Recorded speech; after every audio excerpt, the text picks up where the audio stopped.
Welcome to Through the Bible with Les Feldick, a 30-minute walk through the Scriptures, teaching in-depth Bible truths that change people's lives. Now, here's your host, Les Feldick. Okay, once again, we're all back from break, and we'll get right back in where we left off in our last program. And I merely want to invite our television audience to study the Scripture with us. Don't take my word for anything, and for goodness sakes, don't take anybody else's either. But search the Scriptures, see if these things are really so, and learn to compare Scripture with Scripture. You can't build doctrine on just a single verse, most generally. All right, I'm going to skip all the other comments, and we're going to get right back into where we left off in Genesis chapter 3. And again, we're just going to remind our audience that we're doing a study now on the 8 covenants coming up through the Old Testament, and 7 of them will be consummated before the second coming, and then the 8th one will be fulfilled when the kingdom is set up. But we're going to come back to the second Adamic covenant yet in this program. For start, we may get on to the next one. But come back with me to Genesis chapter 3, and we'll continue on in verse 17. We were in verse 16 in the last program. And now in this one, we'll take verse 17, now unto Adam. Now this is all part of God setting up the format for the human existence for the next 6,000 years. This covenant has never yet been changed or brought back. It is still valid. And so to Adam he said, because thou hast hearkened unto the voice of thy wife, that is, by eating of the tree, and hast eaten of the tree of which I commanded thee, saying, thou shalt not eat of it, cursed is the ground for thy sake, in sorrow shalt thou eat of it all the days of thy life.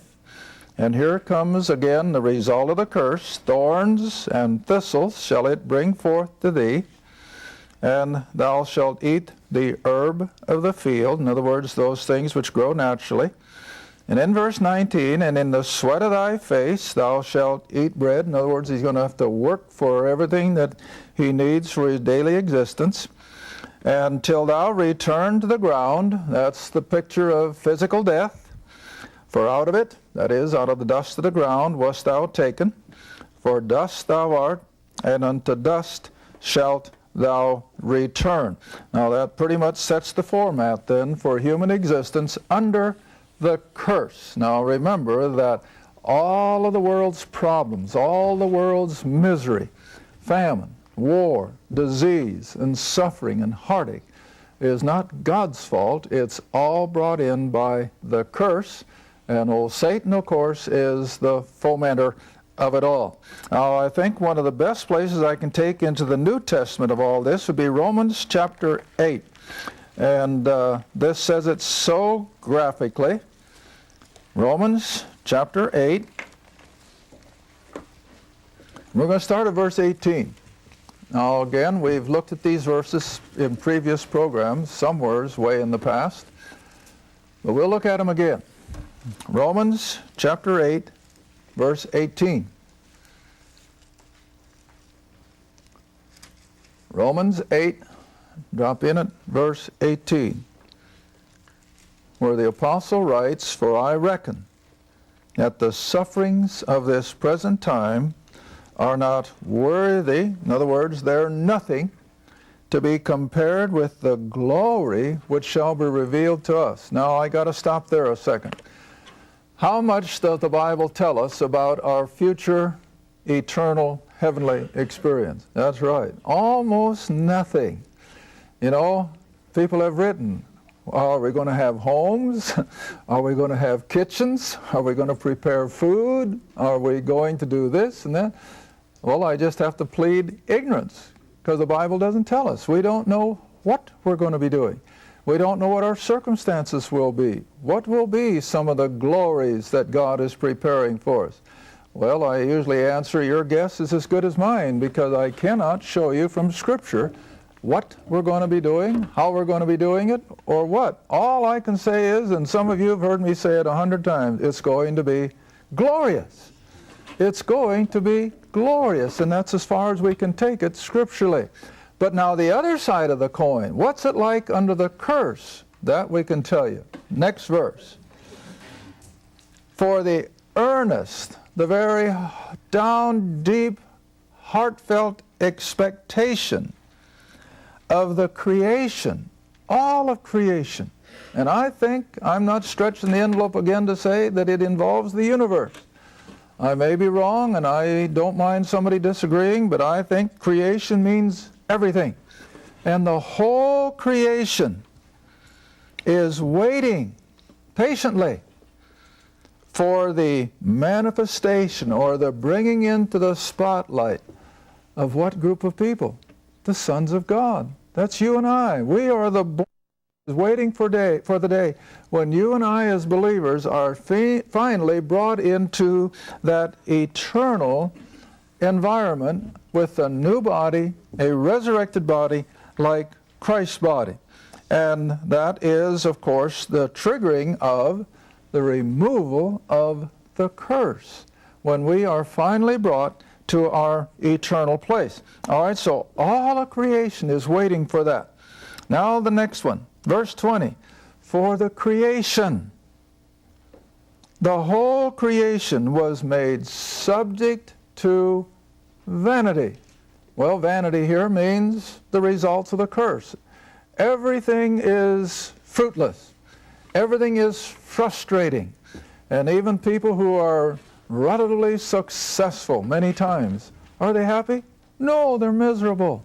You know, I was reading, I hope I'm not wrong here, but I think it was an account of Joe Louis, who took in millions with his boxing career. And yet one of his previous opponents, Max Smelling, I think it was, had to pay for his funeral. Is that right? Okay, I'm glad I'm on the right track. Well, that's classic of these people who take in millions, and yet they die paupers. Well, that's the world we live in, see? And so the whole creation has been subjected to vanity, hopelessness. Why? Well, it wasn't their fault. Creation didn't do anything to bring about the curse.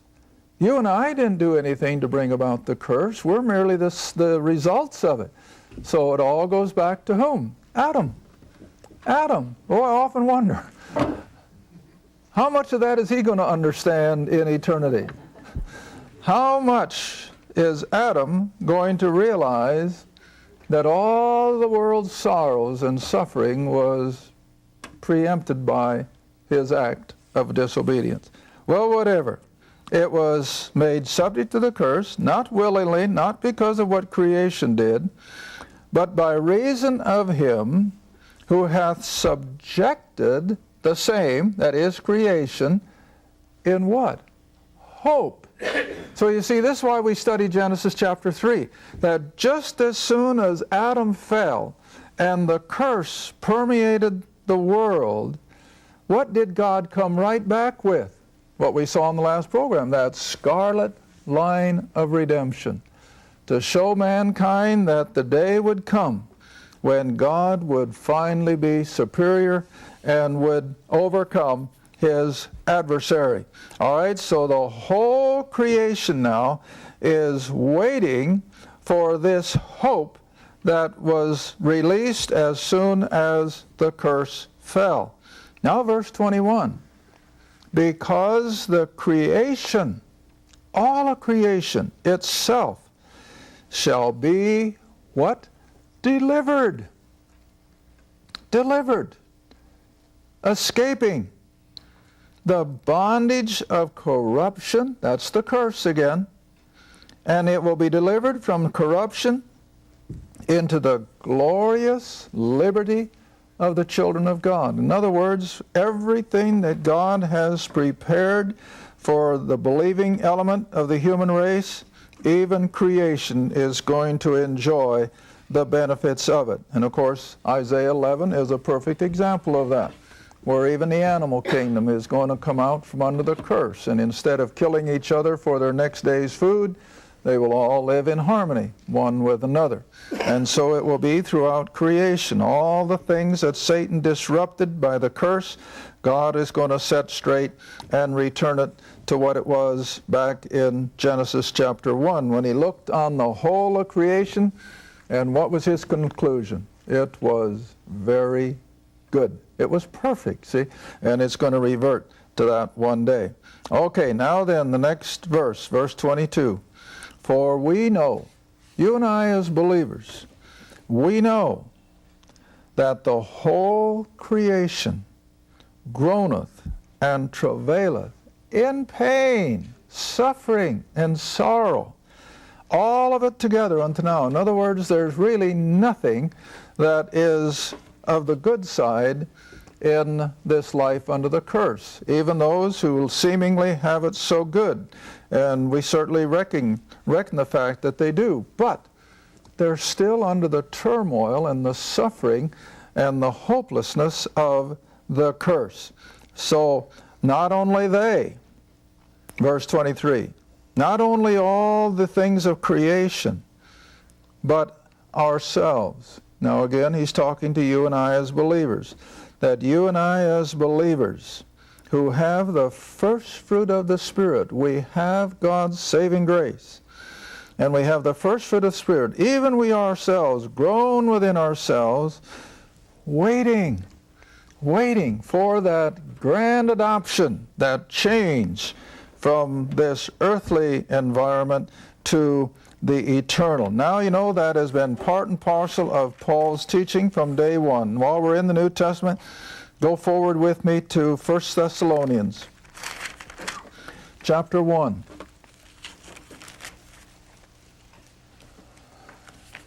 And if Paul's believers back there in the first century were doing this, then how much more relevant it is for you and I to be doing so today, because we're 1900 and some years closer to all this than they were. All right, 1 Thessalonians chapter 1, and he is commending these Greek believers. These are Gentiles. Thessalonica was up in Greece, and he's commending their faith, and how that all the rest of the country of Greece was aware of these Thessalonians and their faith. All right, verse 9. For they themselves, that is, their fellow Greek citizens, show of us what manner of entering in we had unto you, and how you, now I love this, how you turned to God from what? From idols. And you've heard me emphasize this before. You want to remember the whole world, excepting parts of Israel, were steeped in idolatry. They knew nothing of the God of the Bible. And yet the Apostle Paul, with the simple preaching of the gospel, that Christ died for the sins of the world, that he was buried for 3 days and 3 nights, and arose victoriously over sin and death, simply preaching the gospel, these people came out of that abject idolatry. All right, read on. You turned to God from idols to serve the living and true God. Now verse 10, and to, what's the next word? Wait. For what? For his Son from heaven. The rapture. Yes, that's what they were looking for. That they too would be suddenly translated from earth to heaven. And if they were waiting then, how much more shouldn't we be waiting today?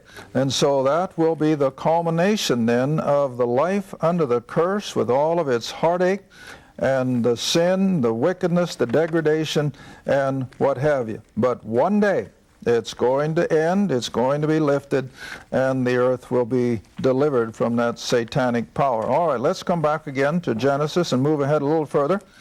Genesis chapter 3 once again, the last part of verse 19, and here we have, as part of the covenant, the promise of God that man will see physical death.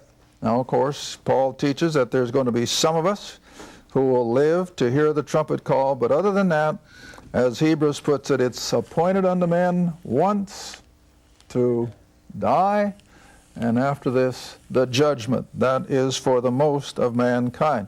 All right, so verse 19 again, as a result of the curse of Genesis 3, In the sweat of thy face thou shalt eat bread, till thou return to the ground, for out of it wast thou taken.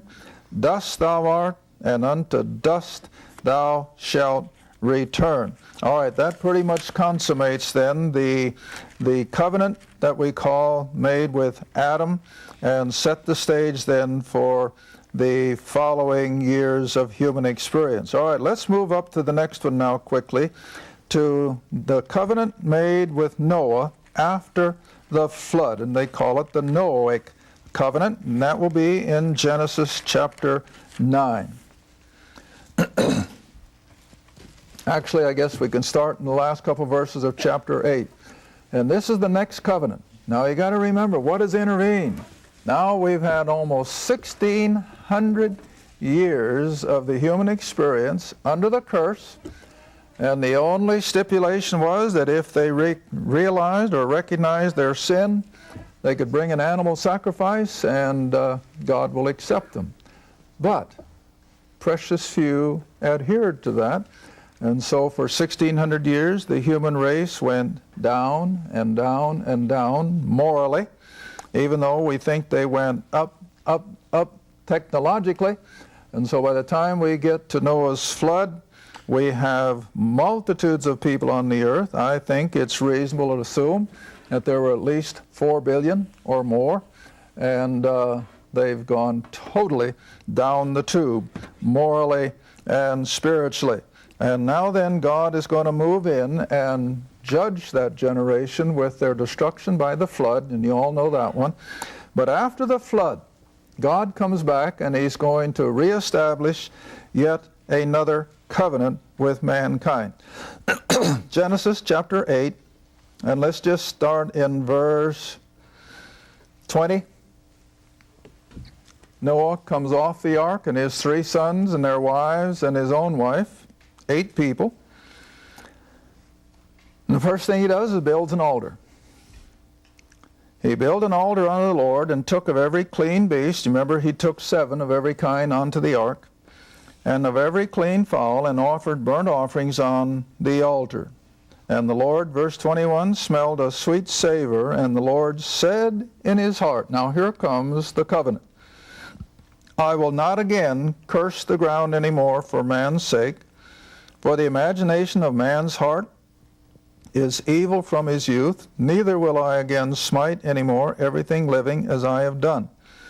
Now verse 22, here's the next part of the covenant. While the earth remaineth, seed time and harvest, cold and heat, summer and winter, day and night, in other words, the function of our seasons and so forth, will not cease.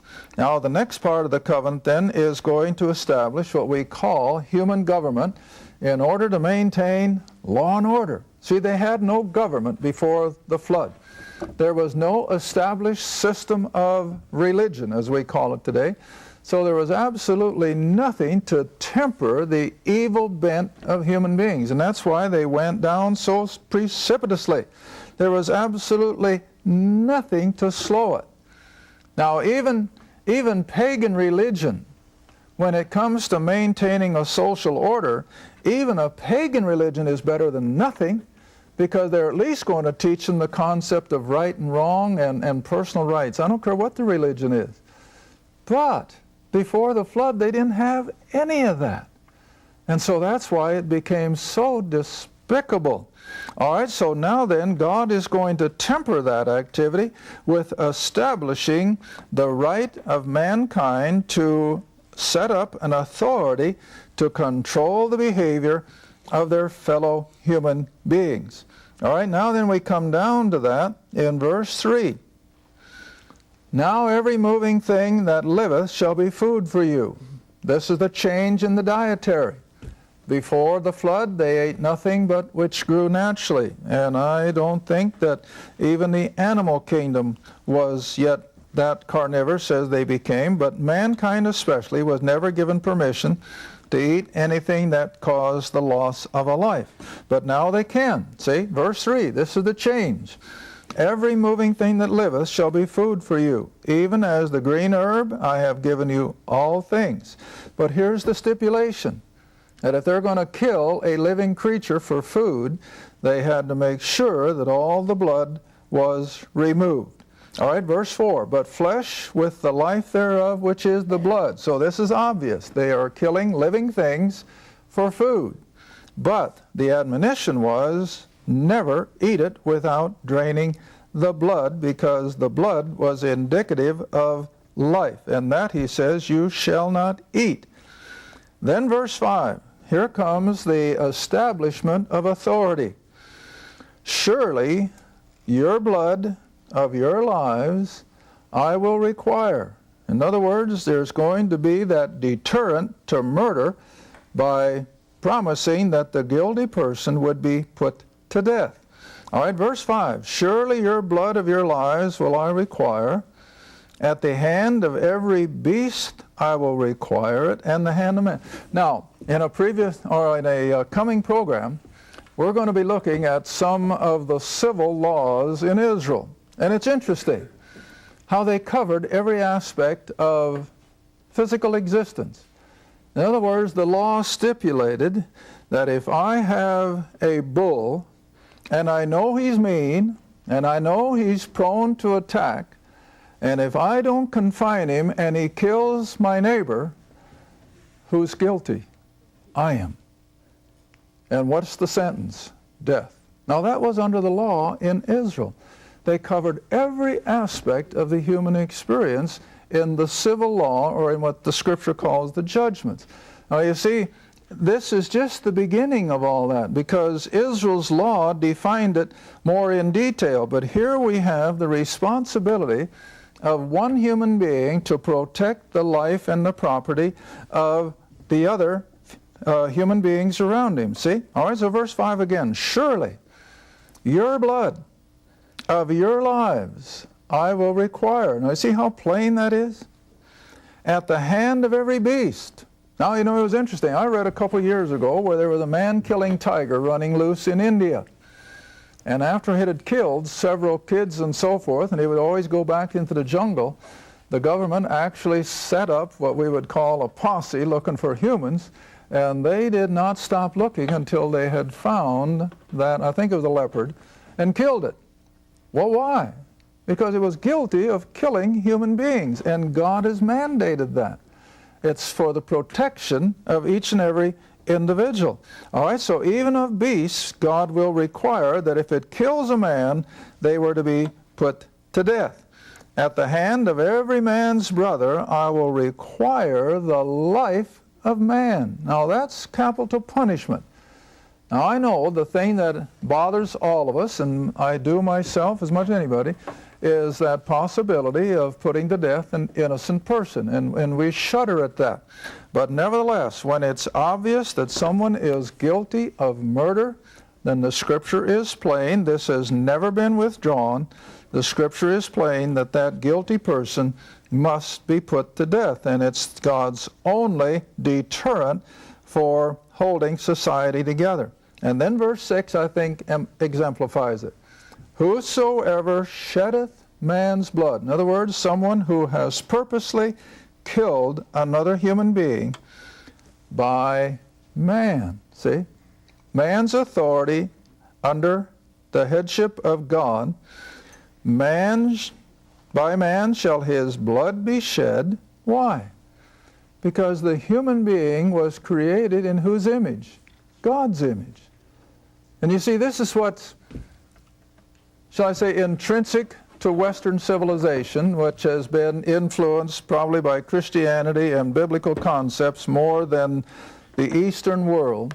This is why we have so much a higher esteem for human life than a lot of the nations in, say, Asia, China, and so forth, where life means nothing to them. And it's because they do not have this biblical concept that the human being is made in the image of God, and we are to respect it with that in mind. Now, even the nation of Israel, I don't think there's a race of people on earth that is as careful about the treatment of their dead as are the Jews. They won't let a cemetery be uprooted. I know I read in the Jerusalem Post again not too long ago when they were building a highway. and a bulldozer happened to unearth some human bones, they had to stop. They would not let them continue with any more road construction until they determined that there were no more human bones in the area. Well, it just comes all the way back to this concept that the human being is made in the image of God and consequently must be held up with that kind of an esteem. All right, then as you go on into this covenant, there comes the best part of all, of course, and that jumps over to verse 9. Verse 9 in chapter 9, where God again says, I establish my covenant with you. Now remember, God's covenants are begun in God, they end with God. The human race has no room to barter or negotiate. God lays it down, and that settles it. All right, I establish my covenant with you and with your seed after you and with every living creature that is with you, whether it's fowl or cattle, and every beast of the earth with you, from all that go out of the ark to every beast of the earth. Verse 11, I will establish my covenant with you, neither shall all flesh be cut off any more by the what? The waters of a flood. Never again will God destroy the earth with water. And now verse 12, and this is the token of the covenant, which I make between me and you and every living creature that is with you for perpetual generation. And this is still in vogue. I do set my bow, the rainbow, in the cloud, and it shall be for a token of a covenant between me and the earth. And as long as we see the rainbow, then that's God's promise that he will never again destroy the whole earth with water. Now, he will destroy it one day with fire, but he will never again send a flood upon the earth. And we have this constant reminder that every time you see the rainbow. Now, you see, the reason this was such a unique promise is because before the flood, it never rained on the earth. Consequently, there were no clouds to cause a rainbow, and it was watered from beneath. But after the flood, the weather patterns come. We have the rainbow, and it becomes then the covenant relationship between God and the planet Earth and everything that's in it. Thank you for watching Through the Bible with Les Feldick. Through the Bible is a partner-supported ministry. If this program has been a help to your study of the Scriptures and you'd like to see others enjoy the teaching, your support would be greatly appreciated. Write to us at Les Feldick Ministries, 30706 West Lona Valley Road, Kinta, Oklahoma, 74552. Or call 1-800-369-7856. Remember, all programs are available in printed form, audio cassette, and videotape. Be sure to tune in next time to Through the Bible with Les Feldick.